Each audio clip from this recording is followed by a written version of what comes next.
Mar das Filipinas, 19 de junho de 1944. 400 aeronaves japonesas cortam o céu azul, rugindo em direção à frota americana. Para o almirante Jizaburo Ozawa, este é o momento que o Império aguardava há décadas. A batalha decisiva, o Kantai Kessen, o confronto apocalíptico que destruiria o inimigo em uma única tarde gloriosa. Mas em menos de 2 horas, 380 desses aviões seriam arrancados do céu como folhas secas em um furacão. Os pilotos americanos, quase entediados pela facilidade do massacre, dariam à batalha um apelido que ecoaria pela história: The Great Marianas Turkey Shoot, a grande caça ao Peru. Como a marinha que dominara o Pacífico em 1941 transformou-se em alvo de tiro ao peixe? E por que o Japão, sabendo que estava condenado, insistiu em seguir uma doutrina morta há 40 anos? Para entender o desastre das Marianas, é preciso voltar a 1905, quando o Japão escreveu uma das páginas mais brilhantes da história naval. No Estreito de Tsushima, a frota imperial aniquilou completamente a armada russa em um único dia de combate. Foi uma vitória tão devastadora, tão absoluta, que alterou o equilíbrio de poder mundial. A Rússia, uma potência europeia secular, foi humilhada por uma nação asiática emergente. O mundo ficou chocado. O Japão ficou obcecado. Daquela batalha nasceu uma doutrina que moldaria todo o pensamento naval japonês pelas próximas 4 décadas. O Kantai Kessen, a crença inabalável de que guerras navais seriam decididas por um único choque titânico de frotas, onde a vontade do inimigo seria estilhaçada em uma tarde de fogo e aço. Cada navio projetado, cada oficial treinado, cada jogo de guerra conduzido, era feito perseguindo essa visão, a batalha decisiva que terminaria tudo. Mas em junho de 1944, o mundo era radicalmente diferente de 1905. A era dos couraçados trocando salvas a 15 quilômetros de distância havia sido substituída pela era dos porta-aviões, onde batalhas eram travadas por aviões a centenas de quilômetros de suas frotas-mãe. E mais importante, o Japão não era mais a potência ascendente de Tsushima. Era um império sangrando por 1000 feridas, lutando uma guerra que já não podia vencer. Midway havia sido um desastre. Guadalcanal, um pesadelo de atrito. Os submarinos americanos estrangulavam as rotas de abastecimento, cortando petróleo, borracha e metais vitais. A elite da aviação naval japonesa, os mestres do céu que haviam devastado Pearl Harbor, jazia no fundo do Pacífico. Seus substitutos eram jovens de 18, 19 anos, com talvez 100 horas de treinamento, sendo enviados para enfrentar veteranos americanos com 600 horas de voo e experiência real de combate. Ainda assim, o alto comando japonês acreditava que uma única vitória decisiva poderia reverter tudo. Quando os americanos iniciaram sua invasão das Ilhas Marianas em junho de 1944, o Japão viu sua oportunidade. As Marianas eram vitais. Se caíssem, os bombardeiros B-29 americanos poderiam alcançar Tóquio. A guerra chegaria ao coração do Império. Era inaceitável. E assim nasceu a Operação Agou, o plano que finalmente entregaria o tão sonhado Kantai Kessen. A estratégia era elegante no papel. A aviação baseada em terra nas Marianas desgastaria a frota americana primeiro, destruindo talvez 1/3 de seus navios. Então, a primeira frota móvel do almirante Ozawa, com 9 porta-aviões, 5 couraçados, 12 cruzadores e 430 aeronaves embarcadas, daria o golpe final. Era um plano grandioso, ambicioso, quase perfeito. Havia apenas um problema. Ele dependia de premissas que já não existiam.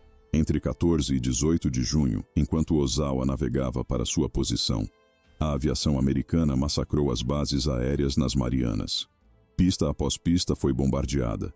Hangar após hangar explodiu em chamas. Os Zeros japoneses, sem blindagem e com tanques de combustível vulneráveis, queimavam como velas. Em 4 dias, a força aérea terrestre que deveria desgastar os americanos foi completamente aniquilada. 540 aeronaves reduzidas a destroços fumegantes.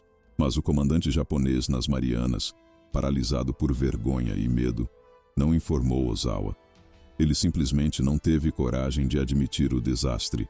E assim, o almirante navegou para a batalha, acreditando que ainda tinha apoio aéreo em terra, quando na verdade estava completamente sozinho. Era um erro que custaria milhares de vidas. Ozawa, porém, não era um tolo. Era um comandante brilhante e pragmático, consciente das dificuldades que enfrentava. Suas aeronaves tinham maior alcance que as americanas. Ele podia atacar de uma distância onde não seria contra-atacado. Era sua única vantagem, e ele planejava explorá-la ao máximo.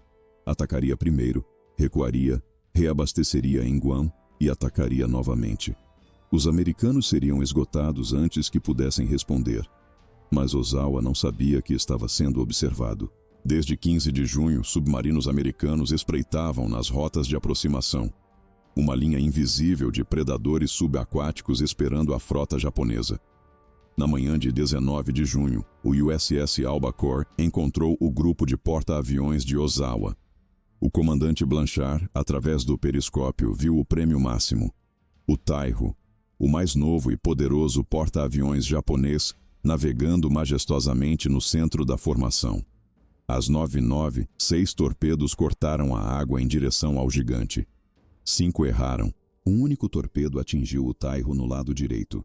O dano pareceu mínimo. A tripulação até comemorou, acreditando que a blindagem do navio havia funcionado perfeitamente.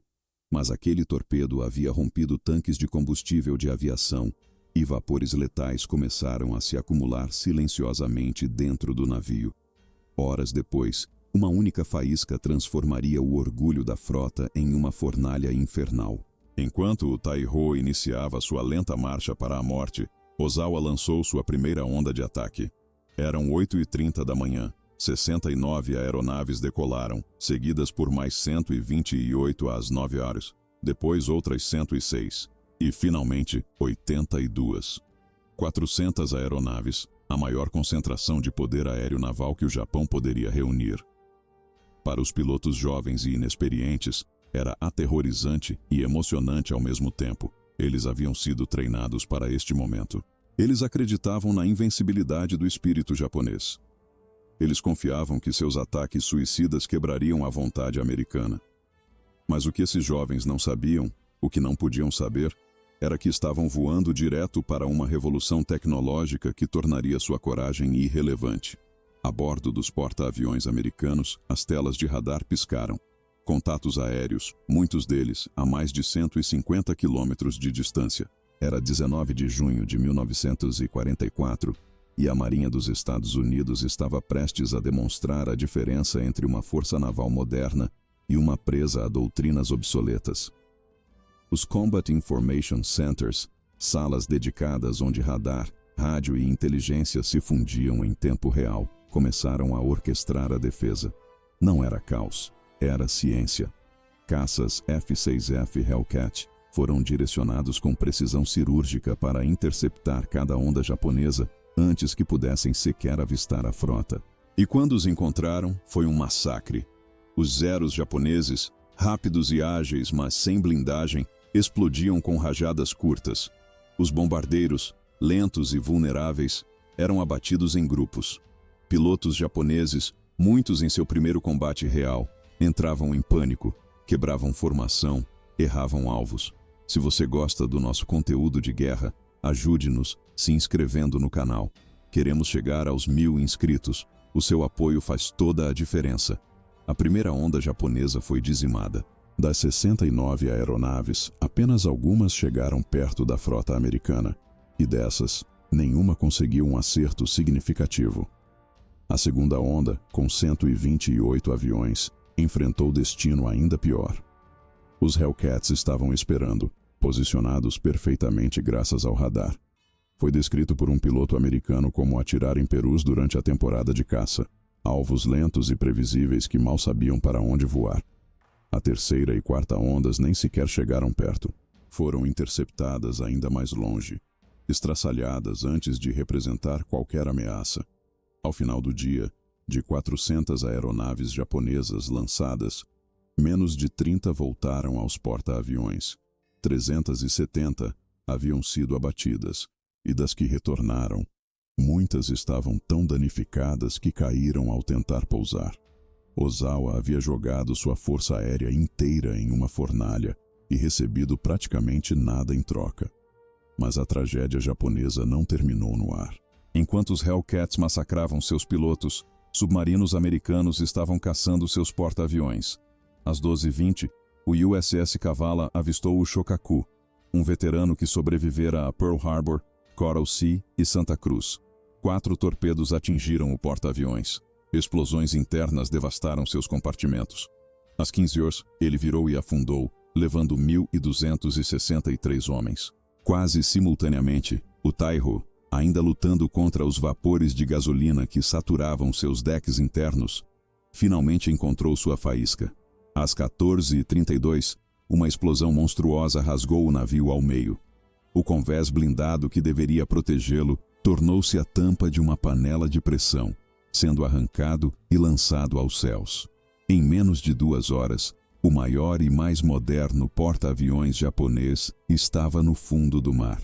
Ozawa, forçado a abandonar seu navio Capitânia, transferiu seu comando para um cruzador, observando-o horrorizado enquanto seu plano perfeito desmoronava ao redor dele. O dia 19 de junho terminou com o Japão em frangalhos. 2 porta-aviões perdidos, 350 aviões destruídos, centenas de pilotos mortos ou afogados. E o pior, Ozawa estava recebendo relatórios falsos de suas tripulações sobreviventes, que, desesperadas para justificar suas perdas, afirmavam ter atingido vários porta-aviões americanos. Ozawa acreditava que, apesar das perdas catastróficas, havia infligido danos graves ao inimigo. Ele ainda pensava que a batalha decisiva estava em andamento, que ainda havia esperança. Na realidade, os americanos haviam perdido apenas 29 aviões e nenhum navio. A batalha já estava decidida, mas Ozawa não sabia. Enquanto ele reorganizava sua frota esfacelada, preparando-se para um segundo ataque, os americanos estavam apenas começando. Do lado americano, porém, havia frustração. O almirante Mark Mitcher, comandante da força-tarefa de porta-aviões, estava fervendo de raiva. Ele havia massacrado a aviação japonesa, mas a frota inimiga ainda estava intacta. Ele queria perseguir, destruir, terminar o trabalho.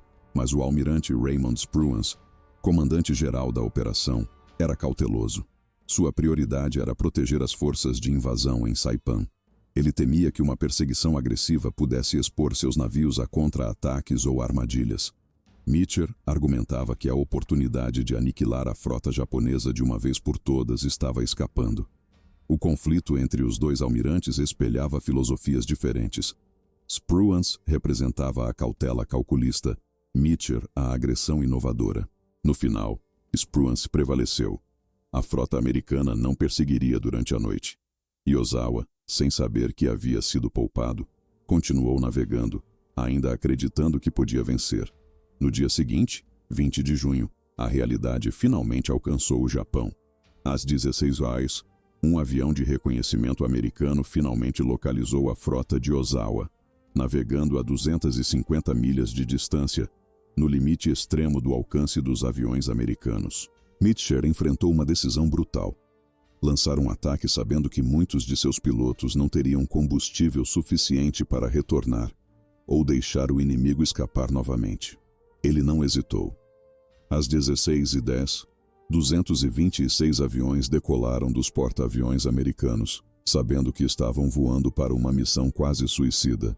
Não estavam atacando o inimigo, estavam correndo contra o relógio e contra seus próprios tanques de combustível. Quando finalmente alcançaram a frota japonesa, já era quase crepúsculo. A batalha que se seguiu foi caótica e brutal. Os japoneses, com pouquíssima cobertura aérea restante, foram massacrados. O porta-aviões Ryo foi atingido por 2 torpedos e afundou rapidamente. O Zuikaku, último sobrevivente do ataque a Pearl Harbor, foi gravemente danificado. 2 petroleiros japoneses explodiram, privando a frota do combustível vital. O Japão, já ferido mortalmente, estava agora completamente nocauteado. Mas para os americanos, a batalha estava apenas começando.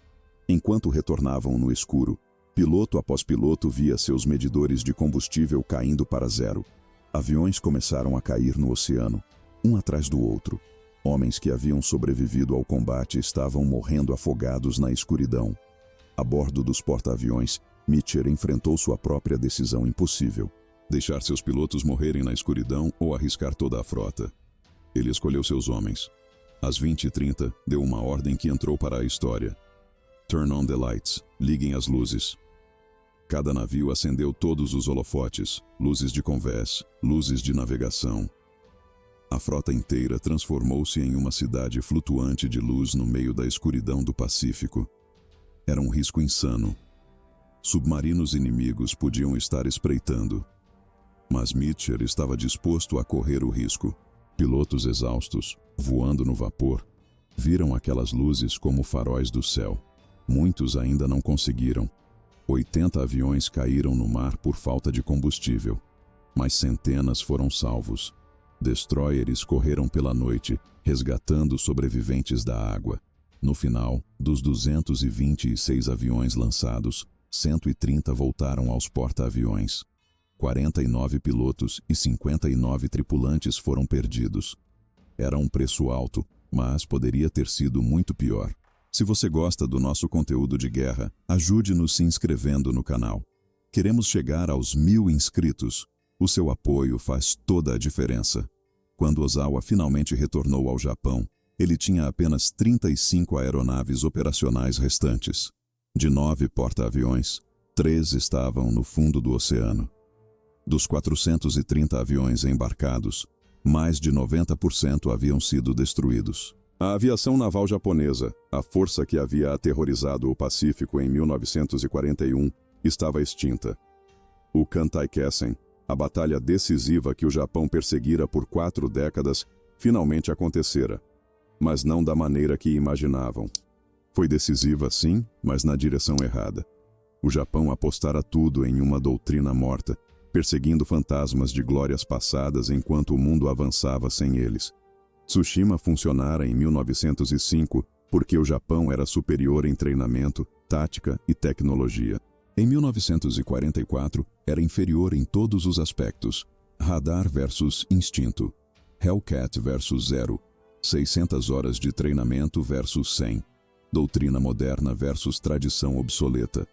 O verdadeiro horror das Marianas não foi a quantidade de aviões abatidos ou navios afundados. Foi a revelação brutal de que o Japão estava lutando uma guerra do século XX com mentalidade do século XIX. Cada piloto jovem que morrera acreditava que seu sacrifício importava, que sua morte teria significado. Mas a realidade era que eles foram enviados para morrer em uma batalha que nunca tiveram chance de vencer, sacrificados no altar de uma doutrina que deveria ter sido enterrada em Midway. Ozawa sabia disso. Após a batalha, ele escreveu em seu diário que a derrota era inevitável desde o início, que ele estava apenas cumprindo ordens, esperando o impossível. A tragédia do Japão não foi a falta de coragem ou determinação, foi a incapacidade de aceitar que o mundo havia mudado e que glórias passadas não garantem vitórias futuras. No final, a grande caça ao Peru das Marianas foi exatamente o que o Japão queria: a batalha decisiva. Ela simplesmente decidiu contra eles. O império que sonhara em repetir Tsushima recebeu seu próprio Tsushima ao contrário, uma aniquilação tão completa que destruiu qualquer esperança de vitória naval. A batalha que o Japão sonhara durante 40 anos finalmente chegou e os destruiu. Estamos indicando um vídeo para completar ainda mais a experiência de quem está assistindo. Após as Marianas, o Japão nunca mais lançou uma ofensiva aérea naval significativa. O resto da guerra seria uma longa e agonizante retirada, culminando nos ataques kamikaze, a admissão final de que táticas convencionais não podiam mais funcionar. As Marianas não foram apenas uma derrota, foram o epitáfio da doutrina Kantai-Kessen, o fim de uma era, e a prova brutal de que nenhuma quantidade de tradição, orgulho ou sacrifício pode substituir superioridade material, tecnológica e tática.